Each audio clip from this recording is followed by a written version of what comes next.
Not this again. Not this again. Hey, they go train.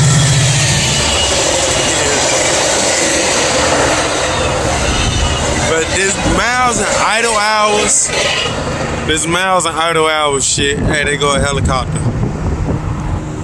But this shit is really getting out of hand. Once again, idle hours don't mean shit. Idle hours are what fleet workers. I don't want to say fleet workers. It's shop techs. They use idle hours in between oil changes. For say 1 hour equal to 33 miles, right? Big deal. Big fucking deal. They mostly use idle hours for oil changes. You know, using the car in between oil changes. Shit like that. Idle hours do not determine if a car is good or not. And I say that because it's a couple interceptor groups I done seen. These motherfuckers be talking about. It was one guy who just posted his tours today. Got 8,000 idle hours. He asking $9,000 for a motherfucker about 3 to 4 grand, 5 grand max, all them idle hours. And people jumping in the comments saying and telling the truth about idle hours. They use it in between oil changes, like tell when the oil need to be changed, shit like that. I'm not exactly sure how fleets use it, how like shop techs use it. I just know they go off the idle hours. But idle hours do not mean if you getting a good car or not. Hell, my first Vic had 12,000 idle hours. I wasn't even doing YouTube then. I was still on my OG IG. But it do not mean if you getting a good car or not.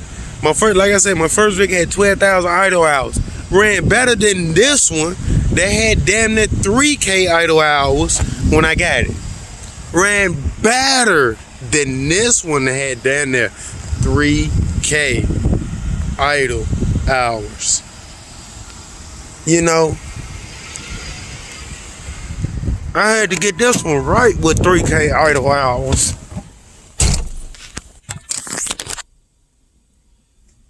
I had to get this one right, run it right.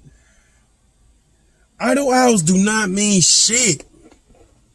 Would I hesitate to buy a car with 10,000 idle hours? No. One of my boys who just sold his Vic and got another Vic. He had his Vic, his shit had 124K with 16,000 idle hours. And this shit ran perfect. You know what?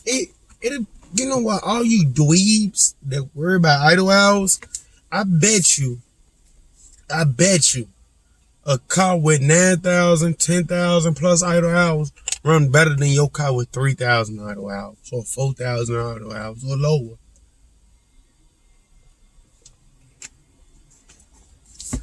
Y'all the same motherfuckers that see a car, oh, and see this junky ass 2014 FPIU for $5,000. I'm gonna say $7,000.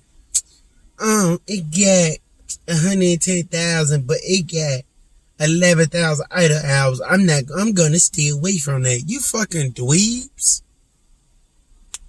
You know, y'all the main motherfuckers that don't know shit about cars. Look here.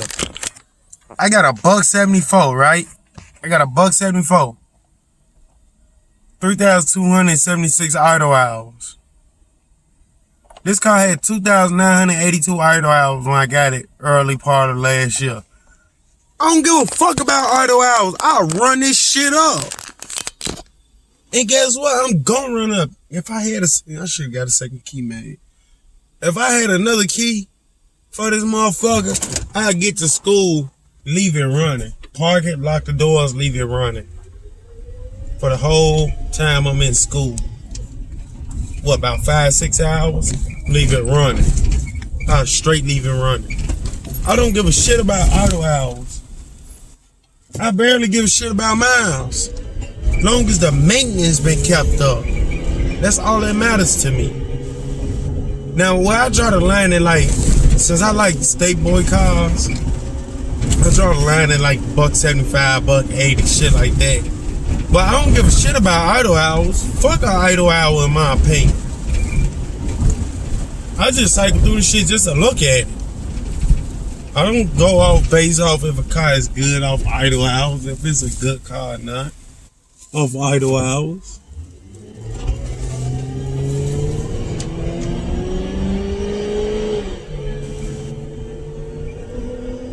Like I said, I run this shit up. And guess what? I'm going to continue to run it up.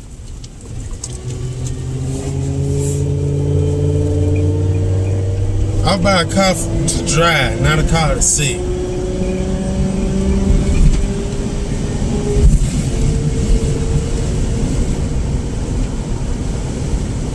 But either way, I catch y'all in the next video. As always, talk to snitches, stay dangerous, like, comment, subscribe.